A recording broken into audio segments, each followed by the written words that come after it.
Let me introduce myself. I'm Miguel of One Big Bite. Born and raised here in beautiful Marikina City. I've always had a deep love for food. Bata pa lang ako, makikita mo na ako sa kitchen, tumutulong kay Lola magluto, o kaya busy kumain.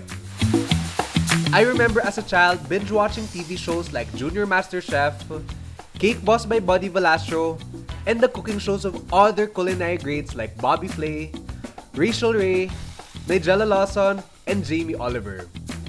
Just like any other kid, I've also dabbled with many different things. I tried singing, swimming, basketball, and playing the piano among others. Those never really caught on, and I've always come back to my original passion, which is to cook and explore different food cultures through travels in different places.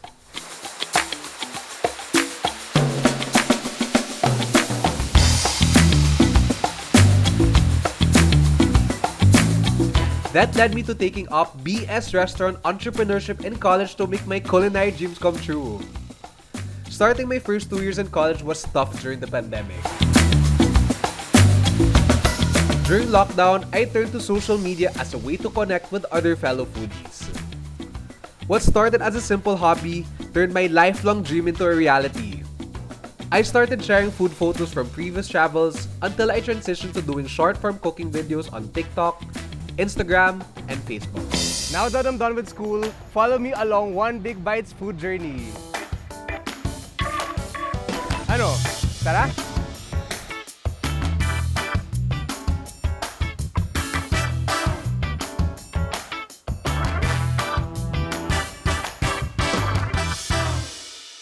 Hi everyone, my name is Miguel and welcome to Marikina City!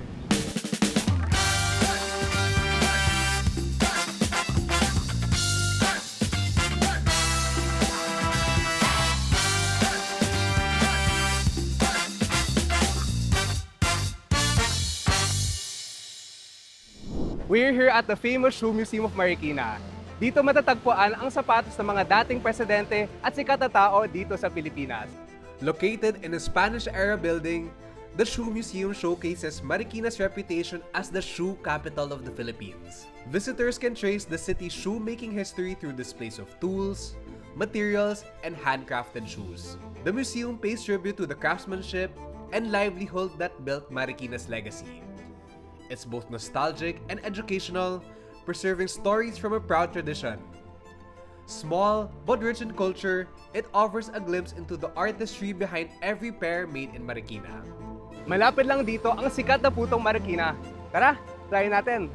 Located within the vicinity of our food destination, tara, mag-food trip naman tayo to Aling Remy's Puto.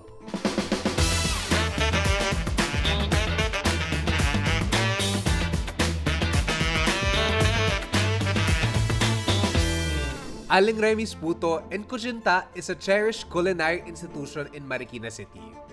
They are known for its traditional Filipino puto, which are rice cakes. Established in 1930, this family-run business has been serving handcrafted delicacies for generations. Kilala sila sa masarap nilang puto, kuchinta, at iba't ibang Filipino delicacies. After tasting Aling Remy's Puto, let's go back to our kitchen to make a delicious homemade version. Nakakagutom talaga yung puto ni Aling Remy, no? After taking it home, my family ate so much puto and we shared it with our friends and other family members. Kaya na-inspire naman ako gumawa ng sariling version. Kaya tara, magluto naman tayo ng puto a la Marikina.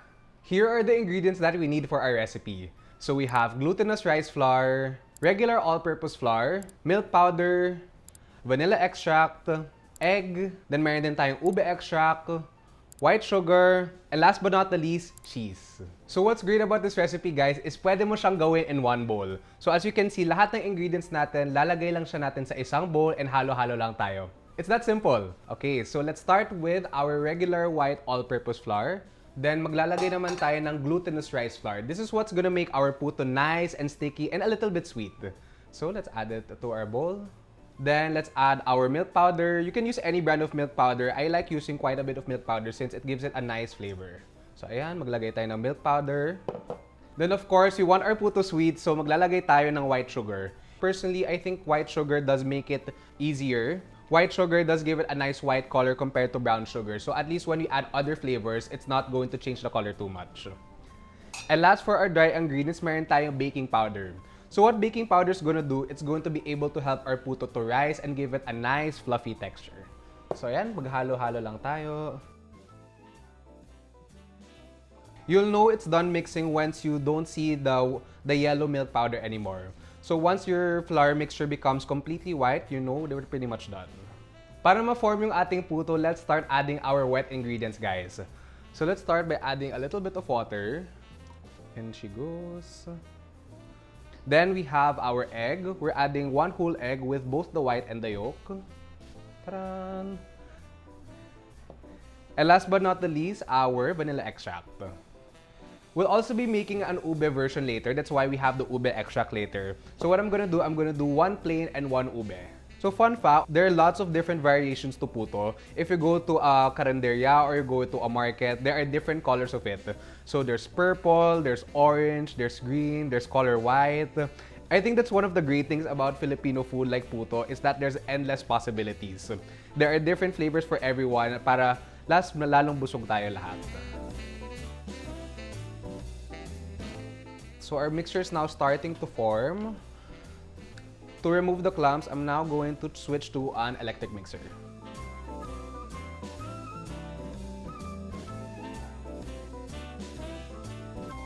Since we're done mixing our puto, let's separate it since we'll be making 1 regular version and 1 ube version. Kaya tansya-tansya lang to, guys. It's roughly 50%. Just take off the excess in the side since we don't want to make a mess in the kitchen. Nakaka-stress din talaga pag sobrang messy yung kitchen. So let's try to minimize our waste as much as possible.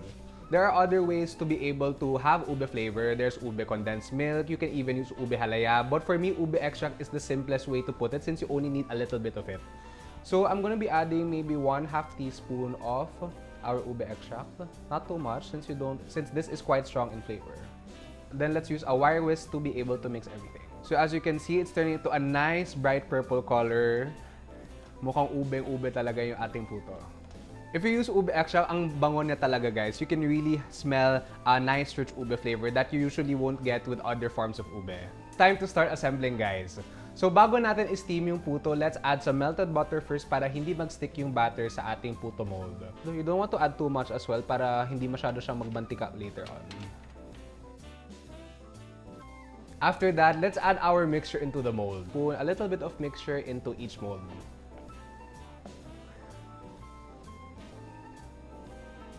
Mga 2/3 filled lang siya dapat, guys. So you don't want it too filled as well since aangat pa naman yung mga puto natin later once we steam it.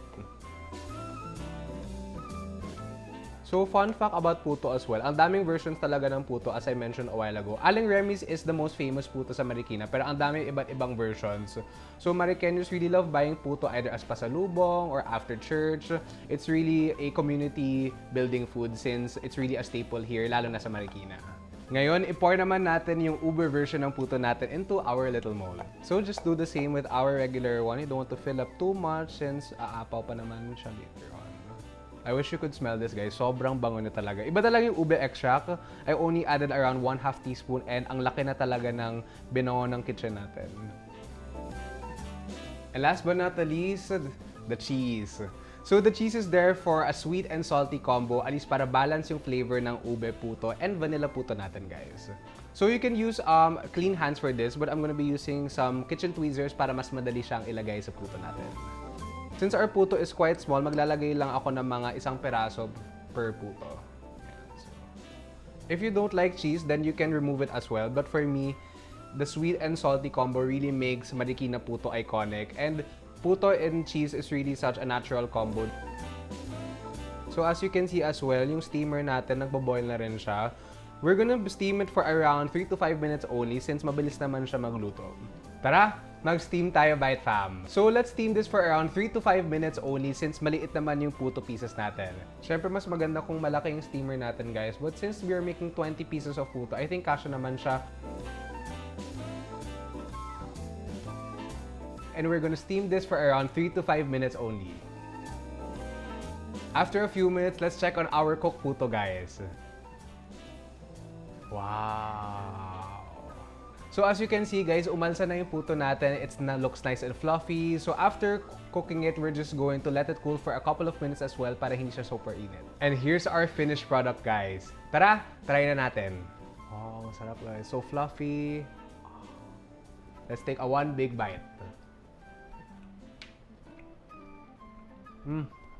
The puto is a bit sweet, it's a bit salty, and most importantly, it's very fluffy. For sure, magugustuhan to ng kids and kids at heart. Share this with your friends, with your family. Of course, you can eat it by yourself as well. So if you want to have the full recipe, then it's going to be shown on your screen right now. And I hope you that enjoyed this recipe as much as I did making it.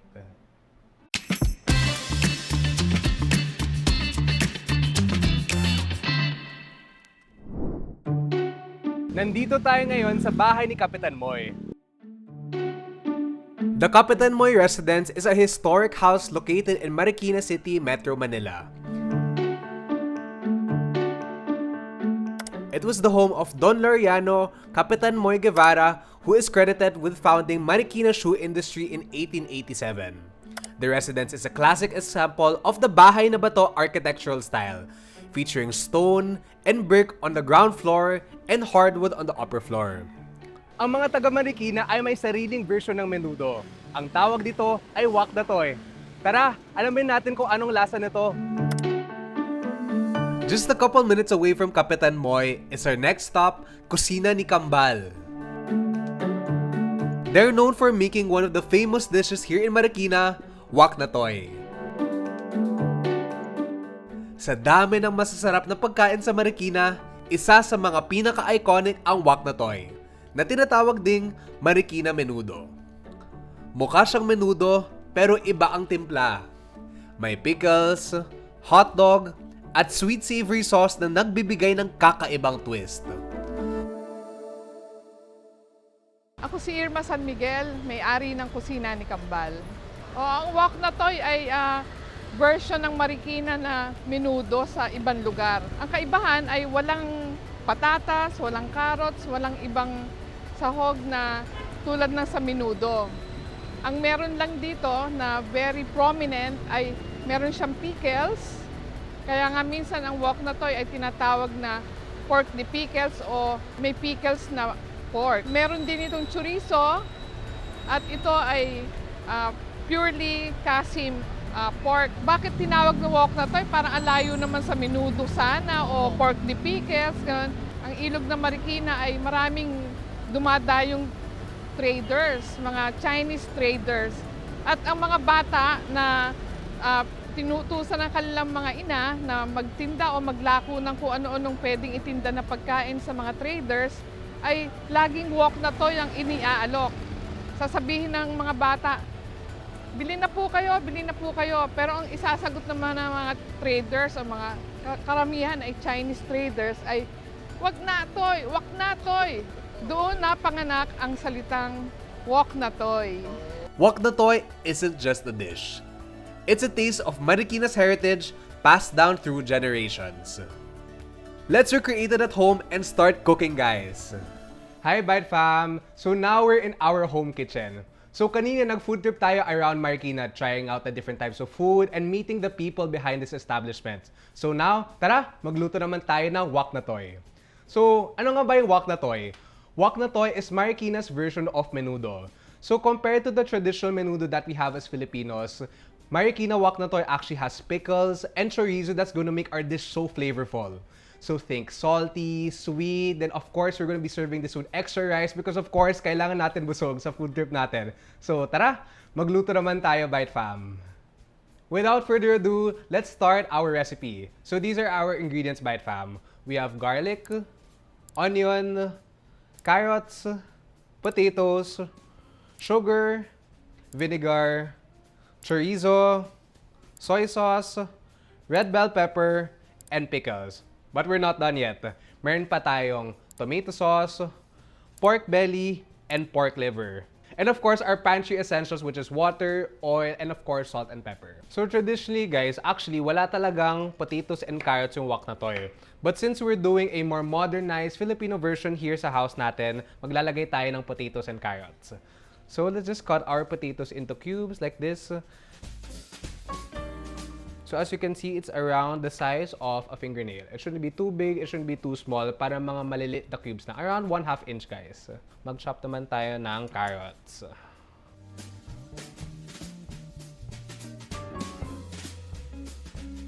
Mag-chop naman tayo ngayon ng red bell peppers, guys. Now that our veggies are done, let's go to the meat naman, guys.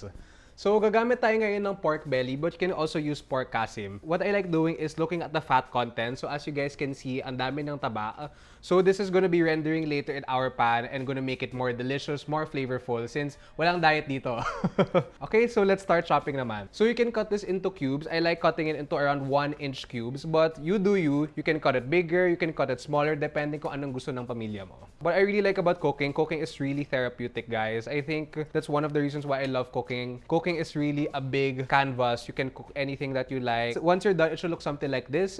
These are around 1-inch cubes of our pork belly. So ngayon, mag-chop naman tayo ng chorizo bite, fam. So this is one of the ingredients that really sets Marikina menudo or waknatoy apart. So you can cut this as big or as small as that you'd like. Personally, I like it around 1/2 to 1/3 of an inch, but you can make it bigger or smaller. As I said kanina, you do you. As long as it's something that you like for your family, then by all means do it. Next, we'll be cutting our pork liver, guys. So, bakit nga ba tayo nag-add ng pork liver to our waknatoy? Well, we already have sweet. From the pickles, we have salty. So, now I want to add an extra flavor to it. So, this is gonna give it a nice earthy and rich flavor to our waknatoy. So, let's just cut it as well into cubes. Medyo chewy siya. So, this will get softer naman later once we simmer our dish. Now, let's start cooking, guys.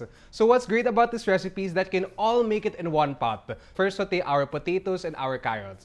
We want to cook this first on medium heat since we just want a little bit of color on our potatoes and vegetables. So, mainit na yung pan natin. So, let's start adding our vegetables, guys. So, we have our diced potatoes here. Now, we have our diced carrots. And let's just start pan frying this until we get a nice color on both of these vegetables. Around 3 to 5 minutes, this should be done already since we'll be taking it out later and also simmering it with the rest of the ingredients. You can really hear the sizzle, guys. If you could be in my kitchen right now, it smells so good. Ang bango talaga. So once our potatoes are done, guys, we can now separate it first. So bakit nga ba natin siya isa-separate? So since these are potatoes and carrots, these take actually longer to cook. So later, ayaw natin mas smush masyado yung potatoes when we simmer it. So that's why we're gonna be separating it first from the rest of our vegetables. So let's proceed. Okay, so let's first add our garlic. You want to use a lot of garlic since syempre Pinoy tayo, gusto natin na maraming garlic sa dish na to. So after our garlic, we'll be adding our chopped onions. Just add it like so in the pan. And we want this to have a nice color. Be careful, guys, since garlic does burn easily than onions. We have to be careful that it doesn't get too brown or else the dish will actually taste burnt. And we don't want that. Now let's add our chorizo, which is one of the ingredients that makes this waknatoy so special. So, konti-konti lang. Let's add around half first to our waknatoy.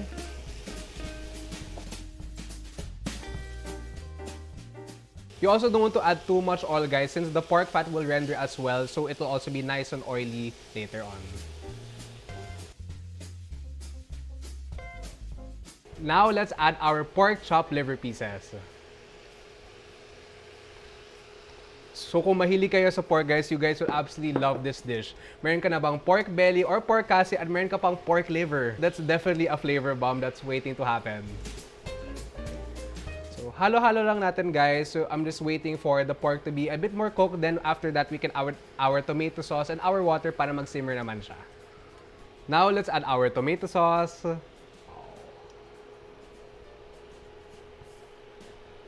So, nakahalo na yung tomato sauce sa waknatoy natin, guys. After that, let's add some water para masimmer naman natin.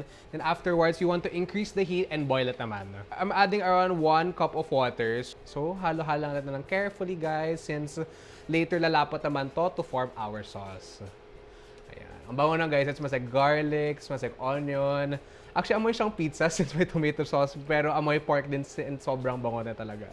So now we're having our pork at a boil, guys. So you see the rest of the ingredients here. After that, we're gonna add this in the around last 10 minutes of our dish. Since syempre, ayaw naman natin na sobrang lambot naman masyado. But of course, you have to let our pork tenderize para yung vegetables natin maganda din yung texture later on. So I'm gonna leave this for around 30 minutes first and come back to it later. After 30 to 40 minutes, let's do the big reveal, guys. Taran! Wow! Ang bango, guys.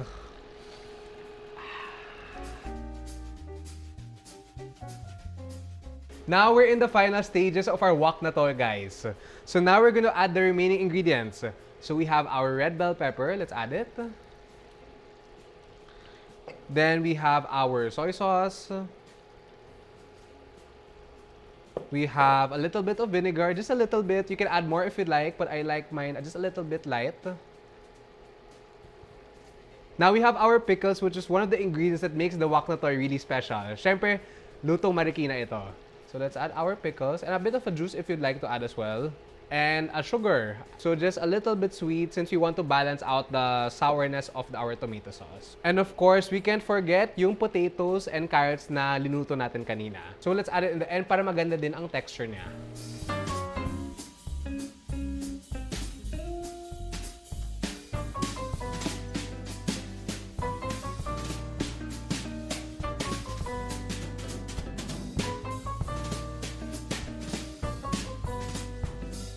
So it's already quite thick, guys. This should take around maybe 3 to 5 minutes na lang, depending if you want the sauce to be a bit thicker or to be a bit or on the thinner side. And last but not the least, yung salt and pepper. Syempre, we can't forget the seasoning to our waknatoy para mas lalong malasa siya, guys. And of course, pepper to taste. Feel free to adjust the amount, guys, of course. I like mine, I guess, on the peppery side a bit. But of course, you can add less salt. So let's just mix everything, guys, since we don't want it to be too salty, at least para mas even ang paghalo ng seasonings natin. Now that we're done cooking, tikman naman natin, Bite Fam. Wow. Masarap, guys. Look. Wow.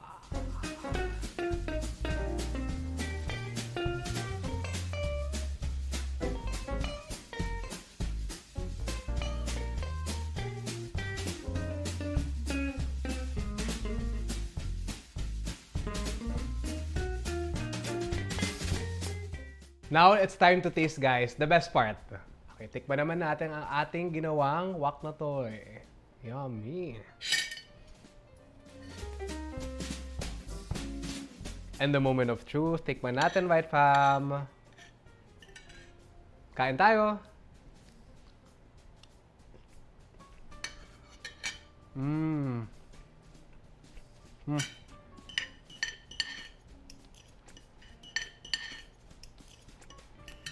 The pork is meaty, you're getting a light sourness from the tomato sauce. The pickles really give a nice balance to the taste. It's sweet, it's salty, you have carbs, you have meat. I mean, what more could you ask for? Sarap, guys. You should really try this dish out. May part 2 pa yung Marikina food journey natin. Let's go!